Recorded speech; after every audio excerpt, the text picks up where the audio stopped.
this week on the Bubble Chat. Sometimes when I get a little bit of disrespect and I may exploit or get a little bit irate with some of my commentary, I claim ugly people, I claim ugly babies, the elderly, and the handicapped as my community. I heard that she passed away. I generally was like shocked, like, deep.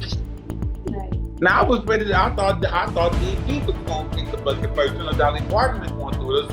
And she was 60, bitch. No, I ain't. Not me. So, I was, I thought it could have been a tragedy story swap on the D's. Celebrity, reality, entertainer, Betty Crocker, B. Smith, Wendy, whatever. I don't pronounce her last name right, so I ain't gonna say it. Osepo. Oh, whatever. Odepo. Old Chapel, whoever. Once you are publicly a person out in the eye, you leave yourself point in case. It turned into something dangerous that could have gone way worse, Baby, that's what insurance is for. You son. He's part of that cancel culture that I totally despise. I don't like what they said. You're in the rap industry. We're going to have a battle rap. This man battle rapped you on a national platform and ate you up. So now just deal with it. Come back now.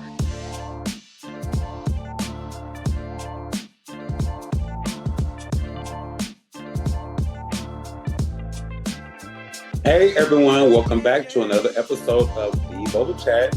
I'm so glad you're here with us today because today's extra special. We're dedicating this one to a theme that shines brighter than ever, pink, in honor of Breast Cancer Awareness Month. Now we're turning our mics, our moods, and our message to all shades pink. This month is about love, courage, and awareness. It is time to celebrate the survivors, uplift those currently fighting, and remember the beautiful souls that we've lost along the way. My grandmother, for one, on my mom's side, rest her soul. And if there's one reminder we want to echo loud and clear, please don't forget to schedule your mammograms and encourage the women in your life to do the same. Early detection truly can save lives, and taking care of health is one of the strongest acts of self-love there is. Here on the Bubble Chat, we know that awareness is powerful, but so is laughter, connection, and community. That's why in this episode, we not only share important information and stories of hope, but also bring you our usual mix of lighthearted moments and good energy. Because even in serious times, there's always room for warmth and positivity. And of course, we couldn't do a Bubble Chat episode without a few hot topics and maybe a little pop culture twist. But this time, everything ties back into pink spirits, reminding us to care about ourselves, support one another, and stay strong together. And I just want to also say Happy Indigenous Day. We took it back from Columbus Day. He didn't discover a land, we were already here. So in essence of my ancestors, far and near, Happy Indigenous Day. Yeah. And with that, go grab your pink drink, your favorite cozy spot, and get ready to dive in. This is the Bubble Chat, the pink edition. Let's talk awareness, strength, and the beauty of unity, one conversation at a time. Now, as Wendy Williams once said, it's time for hot topics. Now, how you doing? May I add that I love your nails, Tracy? Oh, thank you.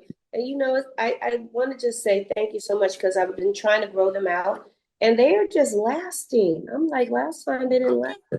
This girl did her thing on this one. I'm like, okay, girl. Alrighty. Okay. So our first topic today is a bit of a serious one. TikTok influencer Not From the Gram, who has over 6 million followers, is facing major backlash after a video surfaced of him verbally attacking a creator who we're not going to name here during a live stream. The clip shows Nas mocking her appearance, using profanity, and making cruel comments, including remarks about her hair and face, including inappropriate comments, all while she appeared visibly uncomfortable. After the video went viral and Nas facing backlash, Nas issued an apology both on Instagram and TikTok, calling his behavior disgusting as he claimed that he was intoxicated during the live stream and said he didn't realize that woman had a disability. He also admitted he couldn't bring himself to watch more than 18 seconds of the video. However, social media users weren't buying it. Many criticized his apology, saying things like, and I quote, "Why would you say that to any person ever, regardless of ability?" And I quote, "Drunk or not, what gives you the right to talk to any woman like that?"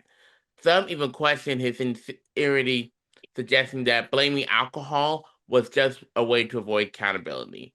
So, what do you guys think? Do you believe Nas's apology shows real remorse, or is it more about saving his image? And what does true accountability look like in moments like this, especially when it involves with a disability? I'm gonna go ahead and start with you, Adonis. How do you feel about it? I have been on both sides of this conversation. I have made mistakes such as Nas Graham, but the only difference is he's a comic creator. I'm a comedian. I have a prosthetic leg. I don't know what his disability may be. So sometimes when I get a little bit of disrespect and I may exploit or get a little bit irate with some of my commentary, I claim ugly people, I claim ugly babies, the elderly, and the handicapped as my community. Not only am I a member, but I'm also a president. So I know what it is to speak inappropriately, to make a mistake. I know what it is not to speak maliciously against or towards someone. So I don't know exactly the topic of discussion, what led him to make his commentary, though he did say he was intoxicated. I mean, that is very much so true. I'm happy that he apologized. I don't think being intoxicated or not really matters if you did it on the internet, like, unless it's very, very clear that he was drunk and maybe a little bit irate out of his mind. But if it's simply he did a read under a cocktail or two, yeah, go ahead and take that accountability. He probably brought that up to soften the blow, but a mistake, and I'm happy that he had enough character within himself to actually identify his wrongs where he went. All right, so I already know a lot of listeners might not agree with what I'm about to say, but at the end of the day, this is the Bubble Chat, and over here we keep it real. No sugarcoating, no pretending, just honesty. When Mhm. it comes to this whole situation with Not From Gram, I personally think part of this problem is cancel culture. My For You page has been flooded with nonstop videos about him, reactions, breakdowns, and think pieces, and honestly, it's been giving me a bit of a headache because while what he did was absolutely wrong, Mhm. disgusting, and even the internet's reaction sometimes turns into a cycle of outrage that doesn't actually fix anything. This is someone who, for years, I watched since the early days back when TikTok was trend during the pandemic. From my Yes. own personal experience, he's always been hilarious, the type of creator who could genuinely make my day better with his sense of humor. That's Mhm. why seeing this behavior was so shocking. It's not something I've ever expected from him. And I don't know if he's done anything similar before, but this was the first time I personally saw something that crossed such a serious line. Now, don't get me wrong, I'm not saying what Nas did was right. I'm not defending him or excusing what he did, because what he said was inexcusable, disgusting, and yes, it did come across as predatory, especially considering the person he targeted. And I absolutely understand and support the parents and advocates of children with special needs who call them out. They have every right to be angry. But here's where I stand. To me, my opinion really isn't about defending Nas or tearing him down. It's not my place to decide if people should forgive him or not. That's up to each viewer. But what I do know is that he apologized and took ownership of what he did, and Yeah, whether people chose to accept that apology or not, that's up to them. that's right. That's right. That's right. How you feel, Tracy James? How do you spell my name? With a Y. Raci, it's Tracy, Adonis. What did I say? He just said it. Praci. Seriously, back to the subject. I really don't have a horse in this fight. I think too many people have thin skin. And even though he may have said some things, I didn't hear it, so I can't speak to that, but I can speak to people out in the stratosphere, in the universe, in my city. Get some tougher skin. I'm so sick of people with this cancel culture. Everybody, if they stand up and they say something, is getting bashed for if they didn't say it or how they said it, or if they didn't say it to this community, they said it about that community. Everybody gets some damn balls, okay? It's okay to offend people sometimes. Some people need to be offended, if you ask me. Maybe the young lady did something that was inappropriate and they're not telling you the backstory. I don't know the front story, the backstory, the side story. All I know is I'm sick of thin skin. Get some thicker skin, people, please, because it's just too much. We could be talking about other things that are so much more important. However, the man did take accountability. Kudos to him. I don't know the backstory, front story, side story. I just know that I like when people take accountability. And if you didn't like the amount of accountability that he took, too bad for you. But he I did want to take say something. accountability. I want to Sure. say something real quick about that apology video, real quick Mhm. before we move on to our next topic. When I watched it, one part that really stood out to me was when Nas said he was intoxicated during a live stream. And listen, he absolutely has the right to apologize and take accountability for what he did, which he should, and I respect that he did. But at the same time, I couldn't help but feel like his apology could have, would have, and honestly should have gone a little deeper. I wanted to understand why he chose to say those things in the first place. Not just that he was drunk, but what led to him, but what led him to sit to that mindset of that level of behavior. Because saying I was intoxicated explains what happened, but it doesn't really explain why. Now, I want to be clear. He's not obligated to disclose anything about his personal struggles or whether he was dealing with addiction or not. That's completely his private business. But from a viewer's perspective, the apology felt like it was missing more honesty or reflection about what caused him to lash out like that. The man apologized. Well, okay. Right. And So, go ahead. no, you go ahead. I just Well, I was going to say that the kind of commentary that I do, I don't know anyone personally that I do my commentary on, right? And I be roasting the people. I be reading for filthy, just be pages and pages, right? And so, I mean, infernal ashes left on the ground. And people tag their friends, and I get told on, and if they don't report me, and I get and put in Instagram or Facebook jail, I will humbly hit you up in your DM and your messenger and let you know that this was just comical commentary. I only took one thing out of whatever the content was and made my commentary, basically made them a butt of my joke. Exactly. But I have no problem telling them, I'm sorry, you know what I'm saying? Like, if you are a content creator, like, let's work together, you know, things like that. I've never offered to remove it, though. Maybe I should in the future. Never. But yeah, I always humbly apologize. Let them know there's nothing personal. Now, I believe what Nas went through with the young lady was different because he addressed her specifically. Am I correct? Yeah. So, you know, yeah. Like Tracy James said, he apologized. And if that wasn't good enough or enough for you, then too bad. Yes. Go eat a rock. Well, because at the end of the day, that's all he could ever do. Ooh. Okay. Bite a boulder. Well, all right. Shifting gears. This next one hit kind of hard. According to TMZ, the legendary actress Diane Keaton. Diane. So sorry. May she rest in peace. Has passed away at the age of 79. Ooh. TMZ reports that the Los Angeles Fire Department responded to her home at 8:08 a.m. Saturday morning with a paramedic unit transporting an individual who sources later say was Keaton to a hospital. They also released dispatch audio in which responders can be heard saying person down before giving her address. Her cause of death is still unclear. TMZ says they don't yet have details and there's no official confirmation beyond what's in their sources.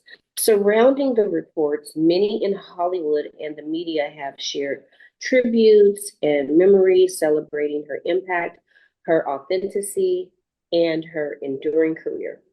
A longtime friend, Carol Bayer, Sager, is it Sager? Yeah, Sager, reflect that she had noticed big changes in Diane's health in the weeks prior, especially notable weight loss. Also, TMZ reported notes that Diane, I want to call this woman Dion so bad. I'm so sorry, guys. Diane, had moved out from her longtime Palm Springs home in California, was damaged by wildfires after this year. Um, Keaton's legacy is massive. Annie Hall, The Good Father trilogy, Something's Gotta Give, The First Wives Club. Her filmology and presence in Hollywood was iconic. And beyond acting, she was a creative spirit, photographer, author, stylist, someone who inspired many. I want to hear your thoughts on how people process news of someone who's celebrated. When public figures pass, especially under uncertain circumstances, there's a rush for updates, speculations, assumptions, and tributes. Do you feel the public reacts in a healthy way? How do we balance honoring their legacy while respecting privacy and waiting for facts? No, big RIP up to the DK. I love Diane Keaton. I love to. Yeah, I remember her in First Wives Club with Bette Midler and the other actress. But my favorite Diane Keaton movie is called Mad Money with Queen Latifah when they worked at that goddamn Federal Registry. And Love Mad Money. I was walking through. She said, "How did you come up with this scheme to rob the federal, whatever?" And she said, I was just shopping. She saw that lock in Home Depot. She seen that lock at Home Depot. And then she told her husband, she said, stop being a bitch. Okay. And she told Queen Latifah, take one for the team, but if you don't sleep with that motherfucking security man, you're gonna get shit over there. She's a gangster. We're gonna watch it tonight. Yeah, when I heard that she passed away, I genuinely was like shocked, like, Right. deep. Right. Now I was ready to, I thought DP was gonna kick the bucket first. You know, Dolly Parton been going through it. So she said she was sick. She said, bitch, no, I ain't. Not me. So, Not yet. I was, I thought it could have been a tragedy story swap on the D's. I wasn't ready for DK. And I'm happy we still got DP. But yeah, big RIP love and much respect to our late Diane Keaton. She was amazing. I loved her. I loved her in the movie with J-Lo when she was the mother-in-law. I think it's either Made in Manhattan or the Wedding Planner. I don't know. Nope. I was the wrong actress. I was wrong. But yeah, I liked her in what is that one she played with Something's Gotta Give? It was in that's with Jack Nicholson. Ah. Oh my God, crazy. Right. I love her. The way she rests in peace. Yeah. Are you First off, work nephew? Yeah, I was gonna say that my thoughts and prayers are with Diane's family, friends, and everyone who loved her. I mean, this is truly heartbreaking, you know. Diane was such a huge name in Hollywood, a legend, really, and even though I didn't personally grow up watching all of her work, I've always heard so much about the impact she made, not just on film, but on people's lives. Now, me and Adonis actually talked a bit behind the scenes of whether or not we should even discuss this topic on the show. And I really debated it myself, you know, because if I'm being completely honest, and I think I've said this before, when it comes to death, especially the loss of someone who's so beloved by millions, it can be tough to find the right words, you know. Sometimes I don't feel like I can speak from the same emotional place as the people who really follow that person's journeys or grew up watching them. So the most I can genuinely say is that my heart and condolences are with Diane's family. And Yeah. while reports of her death are still developing and not officially confirmed, I could be wrong. I am no medical expert, but there's speculation that it could have been related to cancer. You know, according to a phone call shared in the reports, her close friend Carol mentioned that she had noticed Diane losing a significant amount of weight before her passing. And that really stuck with me because it reminded me of when Tracy Braxton, Tamar Braxton's sister, passed away back in 2022 due to cancer. And Tracy's family later confirmed that she had been battling esophageal cancer privately, and fans noticed she had lost weight as well before the news broke. Like I said, I'm not saying that's what happened here. Again, nothing has been officially confirmed, but I know I said a lot, but this is an example of how fragile life really is and how many people might be going through serious health battles behind the scenes that the public never knew about. Sometimes the people we can see smiling, working, and thriving in the spotlight are silently fighting something we can't even fathom.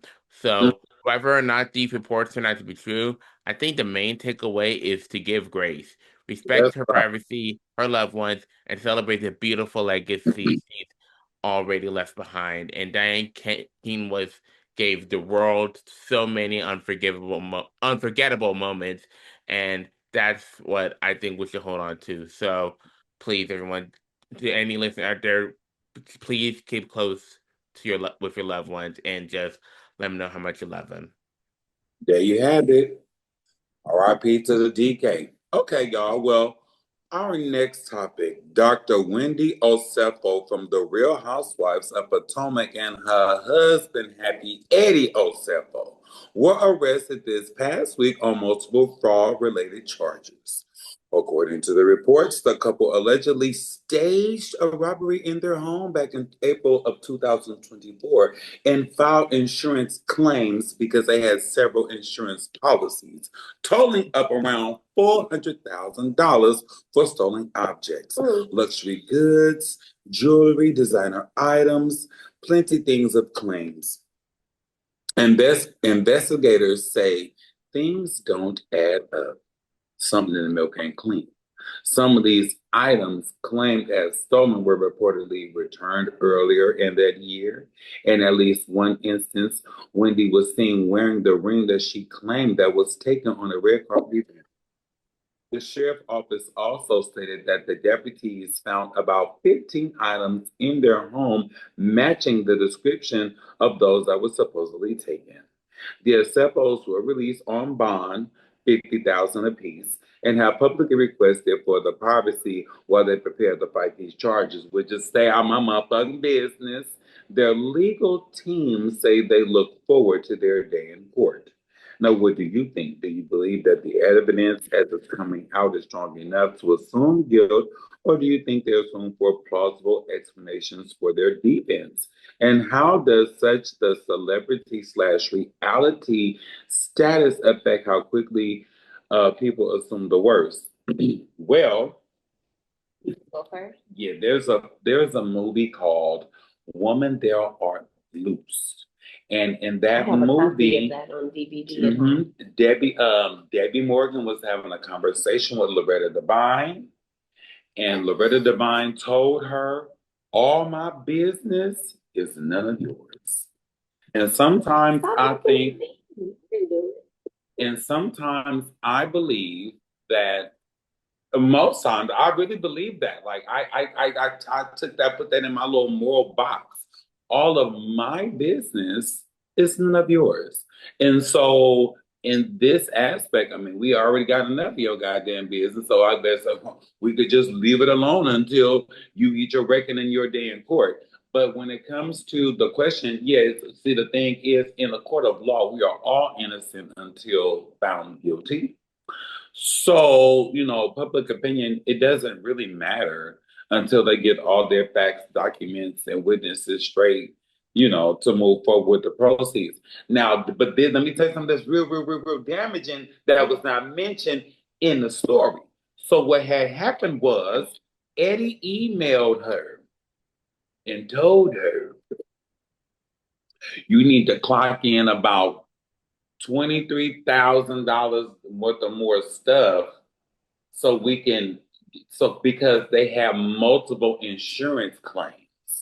So he was saying we need to claim more to get the cash out on this claim over here. Definitely. No, it's an email. It's like really running around right now. It got leaked. So, that's very damaging because then that shows the motive in the play of you did exactly what you needed to do to fraud these insurance companies, right? Outside of the police said it was stinky and fishy and wasn't right upon getting there because they said that they were in Jamaica and that the intruders had came in through an upstairs window of some sort, and investigators like the toilet wasn't down, like you would need to step on a toilet to get in and out of the window. Then there were like the ADT motion sensors and ring cameras only detected like a few deliveries and like the mail person. So it was like that definitely would have tripped things off. So, we're gonna let them do their due diligence. But that was a very piece of damning evidence that was leaked out with the case. What was that thing that you said that you put into your own personal mantra? All of my business is none of your business. And so, with that being said, when you're a celebrity, reality, entertainer, Betty Crocker, B. Smith, Wendy, whatever, I don't pronounce her last name right, so I ain't gonna say it. Osepo. Oh, whatever. Odepo. Old Chapel, whoever. Once you are publicly a person out in the eye, you leave yourself. Point in case, I walked out the house today with my hair like this. So I'm outside like this. So I'm up for ridicule. When you leave that door, honey, you come out in the world, you can get ridiculed. So your business out in the street, we ain't gonna give you no privacy. We ain't gonna respect your privacy because you already outside in the world on TV being a reality person. So you don't get no privacy. Stop asking for privacy when you make everything else public. And that's my 2 cents. For your nickel change. Get my change back. What you got, nephew? How did Loretta Devine said it? All of my business. All of my business is none of your business. And that's all I got to say. That's right. Yeah. Yeah. So here we go. Where am I? Right here. Okay, so on to, righty, y'all. This next story is kind of wild, and honestly, it's a little disturbing. During her concert, Billie Eilish, I should say, back in, was it K-Saw Center in Miami? Did I say that right? K-Saw? Well, that's what you're getting. K-Saw in Miami. Billie Eilish was walking the barricade, high-fiving her fans, and one of them reached out and grabbed her. Child, my pearls. I can't stand these people. Keep your hands to yourself, please. But they grabbed this woman, pulled her backwards, and according to videos that surfaced, she stumbled and turned, hitting her back against the barricade before recovering. Security stepped in quickly, and the concert goer was ejected from the venue. That person has not been publicly identified yet. According to the Miami Police Department, no further action has been taken for now. Beyond removal from the show, Billie Eilish hasn't commented publicly about the incident, and reps for her haven't responded to media requests yet. Thursday's show was her first in Miami for her Hit Me Hard and Soft tour. I guess he hit her hard and soft.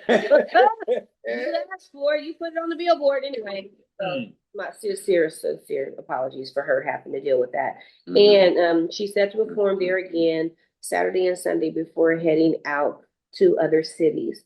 So I'm going to take the lead on this. I do not appreciate people touching me in the public, period. I don't like people touching me at all. You slapped my ass and bras. Your ass is public property. Shut up. Anyway, the thing is this, because you know you look at this muscle. Hold on, let me see something. Look at this muscle. I'm just not.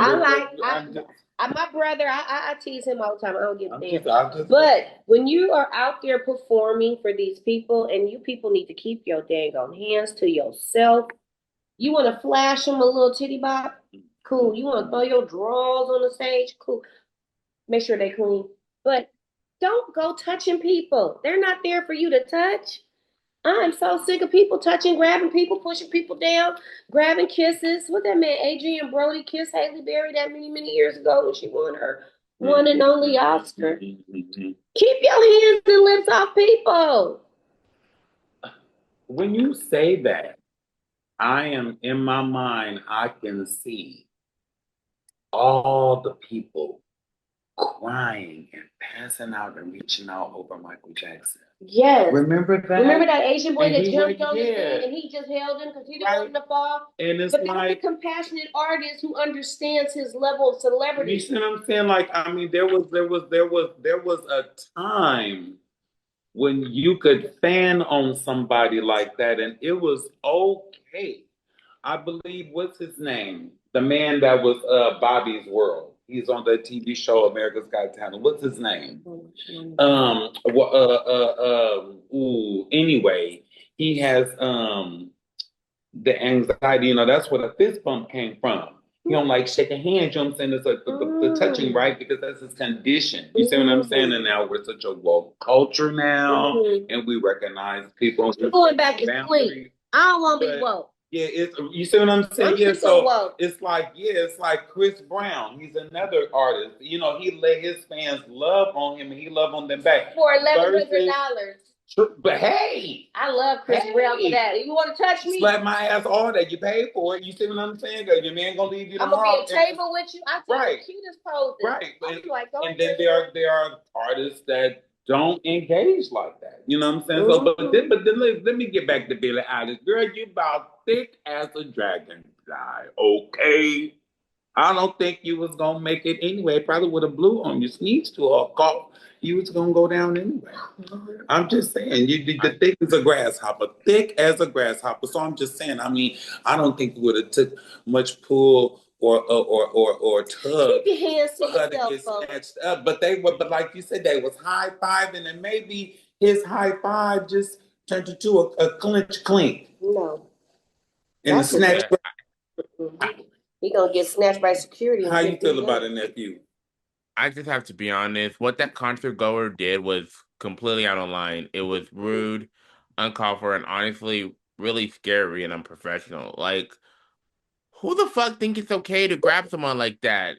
Especially an artist who's literally out there connecting with fans and putting on a show. Billy was doing what so many performers do, spreading love and energy, and it turned into something dangerous that could have gone way worse, you know? Baby, that's what insurance is for. Yeah, it actually reminded me of other incidents we've seen over the last years, like when BB Rexa got hit in the face with a phone, or when singer Pink, no pun intended, had someone throw their mom's ashes on stage, or when Ava Max got hit or slapped mid-performance. It's becoming this uncomfortable trend where fans cross boundaries that should never be crossed.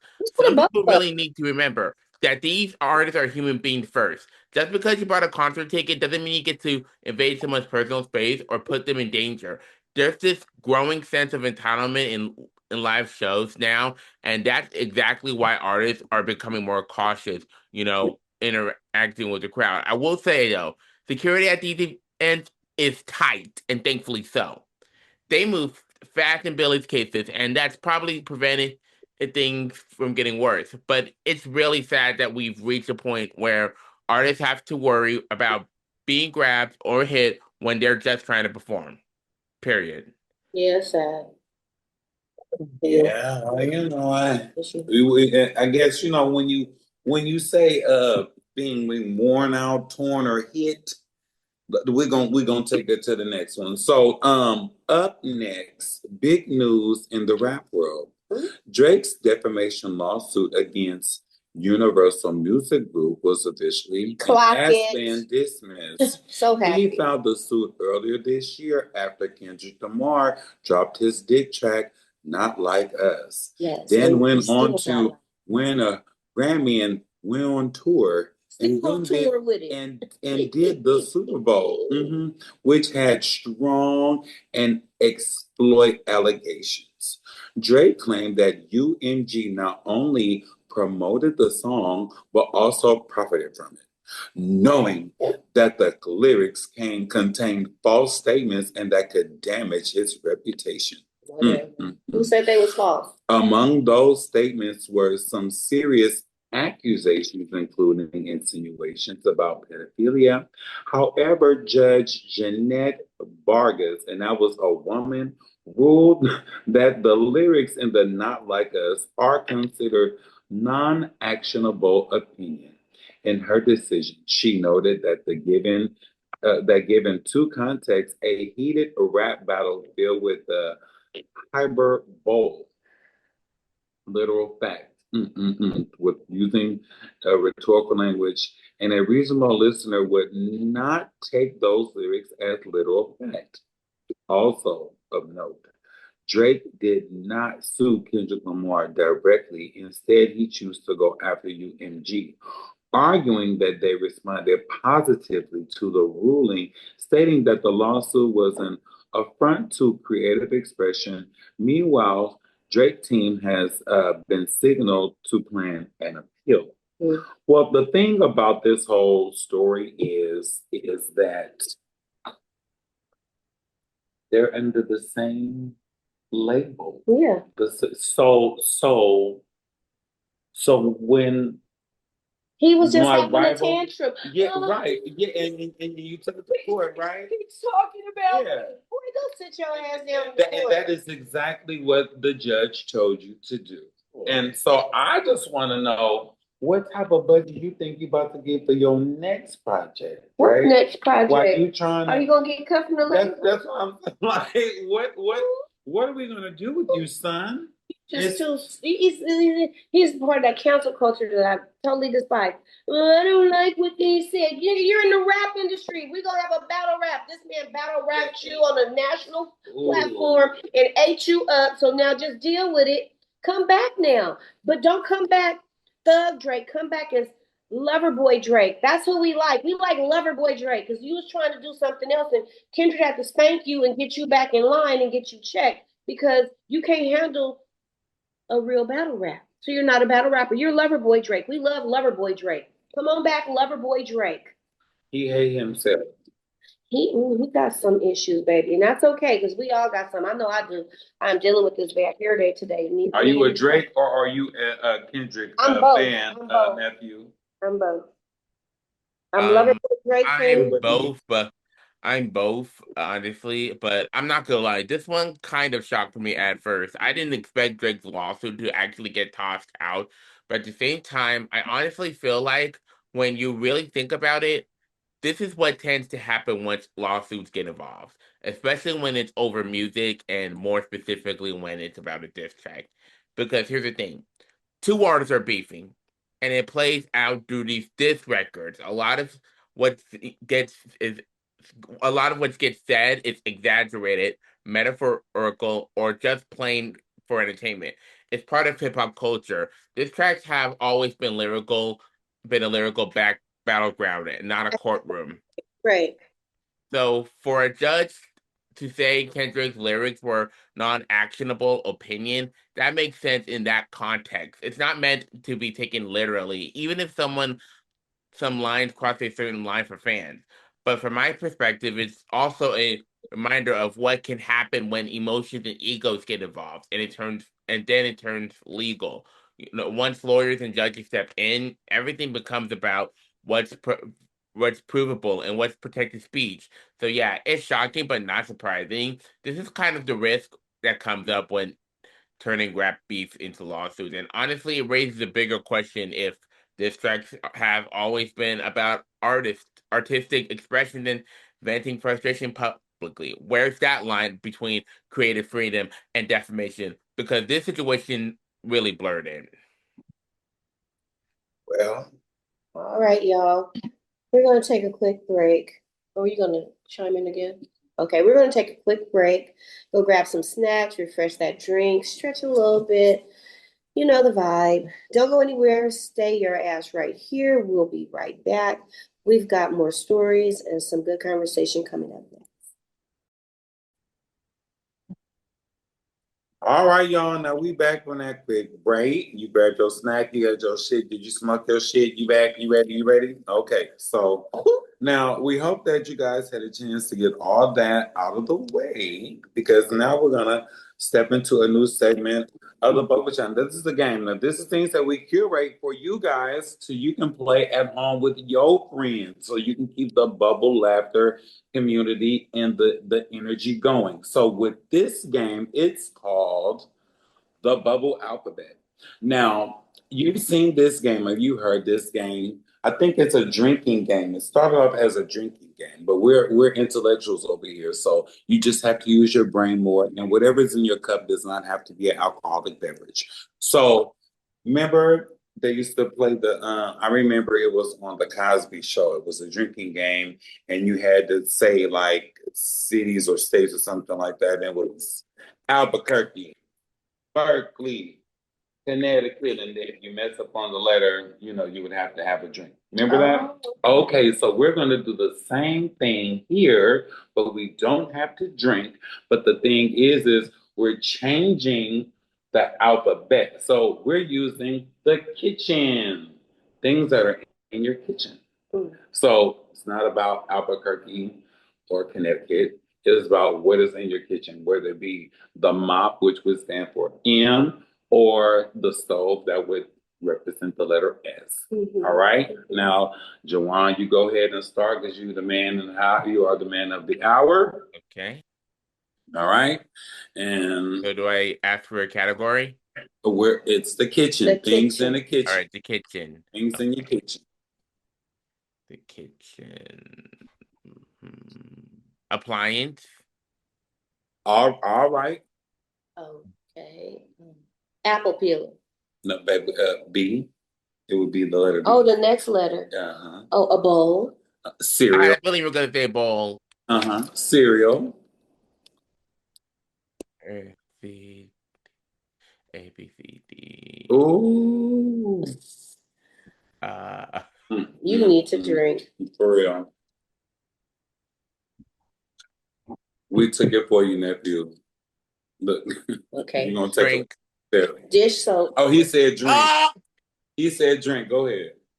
He said drink. He did. He did. Go ahead. Can't believe they did that. Electric stove. Fish fry. Grapes. All right. Hammer. You know, you hammer your meat. I. What the hell in the kitchen start with an I? No, that's. Ice. Thank you, nephew. Louis saved your life. Ice. Jelly. Jam, like jelly. There we go. All right. The kitchen.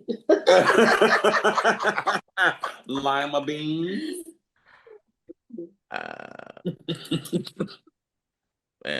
Mitt. Okay. Like a mint. Okay, come on, man. Nettle. Oh, okay. Oh. What is that? Okay. Oven. The oven. Pie. Cute. Quick oats. Damn. Rice. Soup. Okay.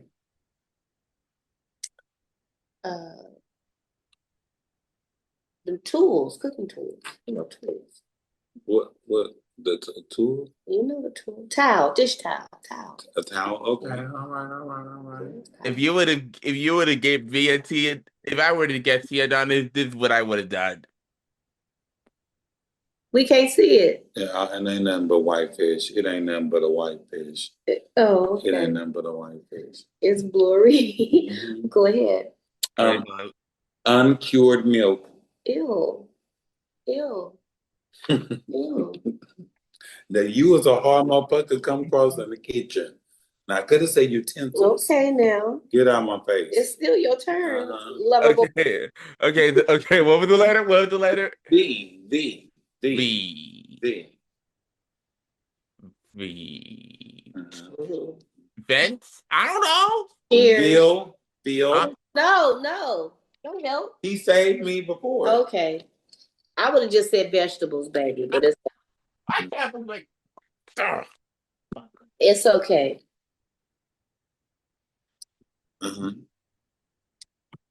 W. Oh, watermelon. Come on. Yeah. Yes. You know it'll be in my kitchen. Yam. Ooh, I got some in today. X. Oh, it was X. Yes, WX.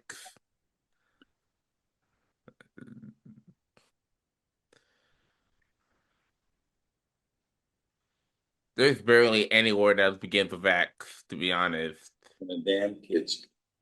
Looking like my mama.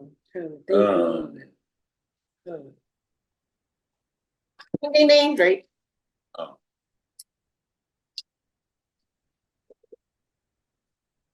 I already said yam, so what's the Z word? Come on. The Z word. Yeah, see. A zoo? No, I don't know. no, ain't no zoo in the kitchen. Okay, zoo. I already know what I'm gonna say. Can I just do it? Do it. Zucchini. Oh, yes. Okay. All in my fridge. Look at that. Now, I hope that was a prime example how we supported each other. We're a little bit competitive and we have fun at the same goddamn time. Yeah. So we want you to go ahead and try and play that game with some of your friends and your family. And remember, that is called the Bubble Alphabet, amongst and many of more to come, okay? And since we did that, it is a wrap for today's episode with this chat. As always, thank you all so much for hanging out with us, tuning in and keeping it real with us every week. Yeah, we love the energy that we bring y'all, and we love the energy that you bring to us. So the comments, the feedback, the laughs, all of it, we want it. You make the show what it is. So please do not forget to follow the Bubble Chat on your favorite streaming form so you never miss an episode. And if you like today's conversation, share with a friend or two. You know we love growing up in this bubble. So take your time, add in your stories, leave in your comments, share your laughs, and of course, we'll always have more real talk. Until then, take care of yourselves, stay kind, and keep your energy protected. This is the Bubble Chat signing off. Good night. Later, y'all. Yeah.